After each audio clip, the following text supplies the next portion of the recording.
Vânia Ferrari, descabelada como sempre, desbocada como nunca e Ana Nogueira. para falar deste livro maravilhoso que você tem que ler, A Voz na Sua Cabeça, da editora Sextante, e você precisa ler esse livro. Nós vamos dizer o motivo. Exato. A gente preparou aqui um resumo desse livro, dos principais aprendizados que ele traz. E é importante a gente começar dizendo que ele é um livro para se ler do início ao fim, porque ele é repleto de profundidade, de dicas, de metodologias. Então a gente vai compartilhar algumas que vão aguçar o seu interesse a lê-lo inteiro.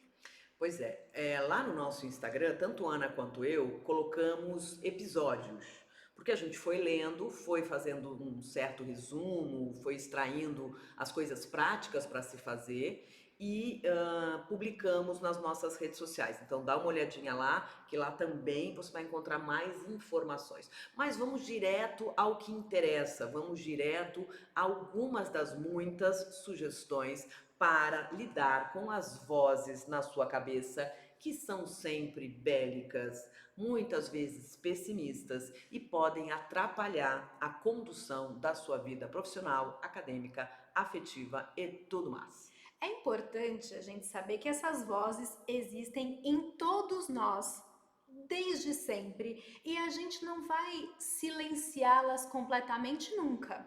O que a gente vai aprender é a lidar com elas e a gente se colocar no controle da situação para usá-las a nosso favor.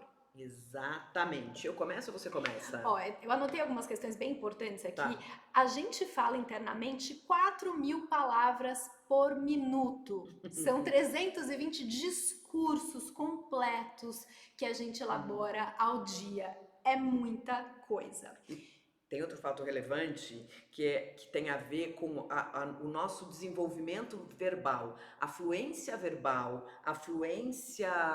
escrita, a fluência cognitiva ajuda naturalmente no seu desenvolvimento emocional. Então, ampliar o seu repertório emocional requer que você também amplie o seu repertório, o seu vocabulário, na verdade. Portanto, olha aí de novo a leitura aparecendo como um caminho para muitas coisas. Exato. Outro ponto importante é saber que quanto maior o nível de estresse, mais essas vozes bélicas e pessimistas vão tomar o espaço do teu pensamento e esse estresse, esse pensamento em excesso paralisa e te impede de tomar uma boa decisão. Não obstante, o falatório mental recorrente pode gerar dor física, Ui. pode gerar, enfim, dor de cabeça, dor muscular, um monte Trava, né? trava O no pescoço, o pescoço, ombro. né? E isso é só uma introdução, tá, amores? Exatamente. E tem dois tipos principais de pensamentos muito ruins da gente ter. Um deles é a ruminação, que é você pensar de maneira compulsiva sobre uma mesma situação. Você não está resolvendo nada, você só está voltando a inflamar aquele pensamento, a retomar o cerne daquela questão que te tirou do sério. Esse é um ponto importante, porque uma emoção dura no seu corpo apenas 90 segundos. O tempo de uma emoção é o tempo de um suspiro, 90 segundos. Mas o que faz uma emoção perdurar, uma tristeza, uma ansiedade, essa ruminação aí, é o fato da gente dar significado para o que aconteceu. Então, se você tem uma mente pessimista, você vai ficar dando significados ruins para aquilo que aconteceu e não vai sair do lugar. Né? Então, também tem a ver com como você entende aquilo que aconteceu. Outro tipo de pensamento é a preocupação, que é a imaginação angustiada de eventos futuros. E sabe qual é o problema? A gente se preocupa em excesso sem considerar a probabilidade daquilo de fato acontecer, que pode ser mínima, pode Pois ser é. perto de zero, mas essa preocupação domina o nosso pensamento e faz a gente crer que o pior pode acontecer e que tem grandes chances de acontecer. E lidar com essa angústia, com essa ansiedade, é muito ruim. Lembrando que, a gente já disse isso em vídeos anteriores, 90% dos seus medos nunca vão acontecer e 70% dos seus pensamentos são pessimistas. Exatamente. Ai, Saber, ter consciência disso já é um passo. pois é. É importante a gente saber também que a dor nos alerta sobre os perigos e nos estimula a agir. Esses pensamentos, eles em algum aspecto são positivos. Se a gente conseguir lidar com eles de uma maneira equilibrada, eles vão nos preparar para situações de perigo, porque no fundo eles servem para isso, Justamente. para a gente ficar em alerta quando necessário. O desafio é saber exatamente quando é. Pois é. Como que a gente começa? Tem tanta Então, coisa que a gente precisa agora falar. a gente vai compartilhar com vocês 9 técnicas que o autor aborda para você lidar com essa voz interna e você de fato tomar o controle. A primeira eu antecipei, que é pensar na probabilidade daquilo acontecer. Quando a gente está ansioso, ansiosa demais, a gente esquece de analisar esse aspecto tão importante e às vezes a gente está com uma preocupação excessiva por algo que muitas vezes não vai acontecer. Técnica 2, liberar ocitocina no seu corpinho. E aí, olha que interessante, como é que você faz isso, né? Existem substâncias que são remédios, que estão dentro do seu corpo, que você libera e joga na sua corrente sanguínea. Ocitocina é um deles. Como que você consegue isso? Abraçando as pessoas. Isso a gente faz. Você pode pedir abraço e oferecer abraço, porque esse processo vai liberar ocitocina em quem está ansioso, e se no caso essa pessoa for você, ao receber e dar um abraço e tocar na pele dessa pessoa, você libera a ocitocina. Então ele chama isso de apoio invisível, muito embora eu ache bastante visível. Exato. Eu adoro abraçar, eu pego em todo mundo. É importante. Esse toque pele com pele faz realmente muito bem. Adoro. Outro ponto é o distanciamento do fato, inclusive temporalmente. Um distanciamento de tempo. Tá. Aconteceu essa situação que você tá ali pensando nela e tal. Simula, e o teu pensamento vai te obedecer, que já se passaram 10 anos. Qual o impacto daquele fato? Tive uma conversa difícil com meu líder, ele foi injusto numa situação, eu tô aqui martelando sobre o que aconteceu, tô num nível de estresse alto. Simula que se passaram 10 anos. Talvez você nem lembre mais que isso aconteceu. E aí você conta pra sua mente que não é para dar essa importância toda, esse peso todo. E você simula que esse tempo de fato passou. E o efeito é real, porque o seu cérebro vai acreditar que aquele espaço de tempo aconteceu. Sem contar que eu posso dizer por experiência própria que toda vez que eu tive dificuldades no trabalho e que isso me levou a procurar um outro emprego, eu fui para uma situação melhor. Então, às vezes, uma situação que lhe parece ruim nesse momento é o que vai te catapultar para um trabalho melhor, uma melhor posição, um melhor salário, um ambiente seguro para você trabalhar. Isso aconteceu comigo ao longo da minha carreira umas 10 vezes. É a dor te convidando a agir. Muito bom.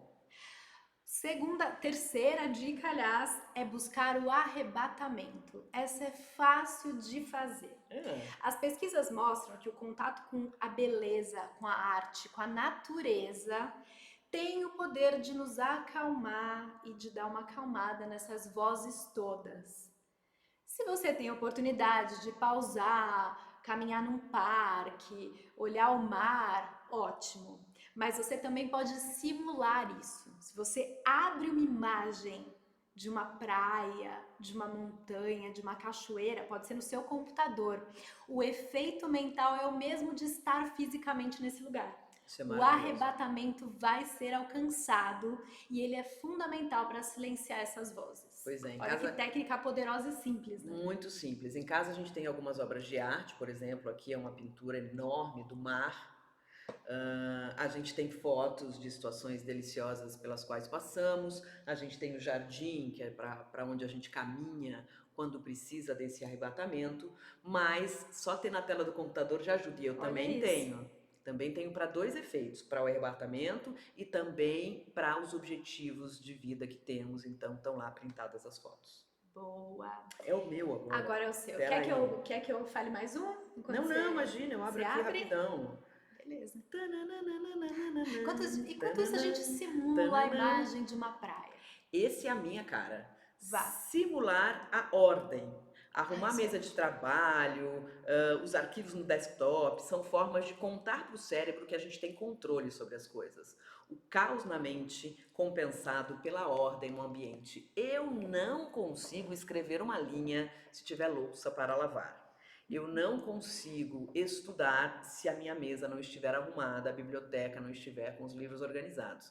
Esse é um jeito de comunicar para o cérebro que eu estou devidamente organizada para fazer o que eu tenho que fazer. Naturalmente, para mim e para muitas pessoas que eu entrevisto, a ordem externa é a expressão da ordem interna. Então, pessoas organizadas são geralmente menos propensas a terem altas vozes em suas cabeças. Exato. A próxima dica é encarar situações como desafios e não ameaças. Você verbalizar que é um desafio faz o seu cérebro responder diferente. Ele vai buscar caminhos, ele vai se sentir estimulado a trazer novas soluções. Se ele ouve a palavra ameaça, ele vai ser acionado de outra forma que pode aumentar essas vozes e gerar a paralisia. Então, a palavra muda a forma com que o cérebro vai trazer a solução para você. Excelente. Louco, né? Excelente. Isso também comprovado cientificamente. Eles fizeram uma pesquisa, um grupo tinha uma questão para resolver e usou a palavra desafio, o outro lidou com a ameaça e o resultado que os grupos atingiram foi completamente diferente. Maravilhoso. Outra sugestão que serve para muita coisa é você ter um diário. É você escrever aquilo que passou e ao escrever você pode dar o peso certo para a coisa e tirar isso da sua cabeça. Então, além de fazer essa escrita, tem uma técnica que é você escrever como se fosse um narrador, como se você tivesse distanciado, distanciada daquela situação. E isso, obviamente, vai fazer o seu cérebro imaginar que outras pessoas vivem as mesmas situações. Isso também dá uma segurada no estresse, na ansiedade e tal. Então, faça isso, escreva. Eu sempre recomendo isso em todos os nossos treinamentos. Ana fala sobre isso nos nossos vídeos. Tenha um caderno de metas, de objetivos e tenha um diário onde você pode escrever o que você está sentindo e ensinar para o seu corpo de uma forma divertidamente o seu cérebrozinho a entender e nomear corretamente os seus sentimentos e o que aconteceu. Quando você escreve, papel e caneta, você está presente. E esse exercício de colocar para fora mesmo muda o resultado, seu cérebro entende que você tomou uma ação Isso. e que ele não precisa rememorar aquilo, porque aquilo de certa forma está endereçado, né? Isso é bem importante. Sensacional. Por fim, um aspecto bem importante, que é aquele cuidado ao falar sobre um problema ou ouvir alguém relatar um problema. Existe a diferença entre a empatia e oferecer uma solução prática. Você pode ouvir atentamente alguém relatar uma situação de estresse, um problema, enfim. Mas só ouvir empaticamente não soluciona. Soluciona 50% do problema. Os outros 50% tem a ver com endereçar uma ação, um plano de ação para solucionar aquilo. Só desabafar é raso. Nem todo mundo gosta disso, tá? Porque às vezes a pessoa quer só reclamar. E aí você vem com uma solução. Ah, eu tô com dor de cabeça. Já tomou um remédio? A pessoa fala, não quero tomar remédio, quero só falar que eu tô com dor de cabeça. Sim, amor. Mas daí não vai acontecer nada, paixão. Você vai ter que agir. Nem todo mundo gosta disso. As pessoas às vezes querem só reclamar. E tem esse momento. Então, esse momento da empatia, que você não vai interromper, que você vai ouvir a pessoa falar até o final, toda aquela conversa. Que é a necessidade emocional. Justo. Mas na sequência, você vai oferecer para o seu amigo ou amiga um caminho, que às É. vezes ela não enxerga por estar imersa na situação. Que é a necessidade cognitiva, que você vai, Exatamente. de maneira prática e racional, ajudar de verdade aquela pessoa a encontrar uma saída para aquela situação. Sim. Eu tenho mais uma dica aqui que são os rituais, Ah, que eu também boa! gosto muito e praticamos muito, tanto no trabalho quanto na vida pessoal. Rituais ajudam a mitigar o falatório e com isso melhoram os resultados. Você dá significado aos rituais e ao executá-los, você pensa nas ações, puxa na memória a ordem para realizar e não dá espaço para suas vozes dominarem. Por exemplo, no livro ele fala sobre o Nadal, que é o tenista, não é?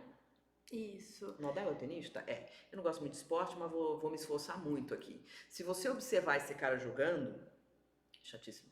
Se você observar esse cara jogando, você vai ver que ele tem um conjunto de gestos que ele faz toda vez antes de sacar. Esse é um ritual.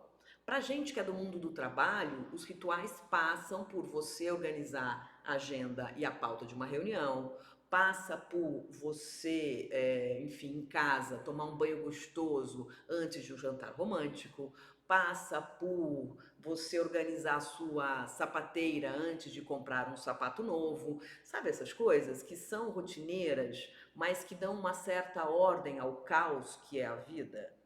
É sobre isso. E tem uma questão de quando você executa essas ações, você silencia a tua mente e isso te ajuda a se concentrar, a controlar a ansiedade. Então você, sei lá, antes de uma reunião importante online, você ajusta a câmera, você coloca o caderno do lado direito da mesa, você testa a caneta. E toda vez você faz esses passos exatamente nessa ordem. E isso pode te ajudar a desempenhar melhor naquela reunião. Pois é. Conseguir vender melhor a sua ideia, o seu projeto. É. E esse ritual tá apaziguando o seu cérebro porque você tá pensando em ações muito concretas. Que você tá, de fato, agindo e lembrando da ordem dessas ações que você faz previamente. Isso vai te ajudar a mudar o resultado. É isso aí. Gente, tem muita coisa. Lá no nosso Instagram, eu publiquei acho que uns 4 capítulos de dicas e de insights que este livro despertou em mim. A Ana fez o mesmo no Instagram dela. Então, como a Ana bem disse no início desse vídeo, este livro é para ser lido de capa a capa, mas o que a gente tentou fazer aqui foi já te entregar algumas coisas que você pode começar a fazer agora. Escolhe uma das iniciativas que a gente sugeriu e testa. Conta pra gente o resultado. É isso aí. Por favor, compartilha, comenta. E mais de 60% das pessoas que assistem os nossos vídeos não estão inscritas no canal. Então, por favor, se você é uma dessas pessoas, eu sei que é chato, tem que se logar, tem que se inscrever, mas você ajuda muito a gente. Porque se a gente passar de 100 mil inscritos, a gente vai para um outro patamar dentro do YouTube e libera algumas ferramentas que você vai poder usar no seu dia a dia aí. Contamos com a sua inscrição, compartilha esse vídeo e conta pra gente que prática você utilizou. É isso aí. Beijo.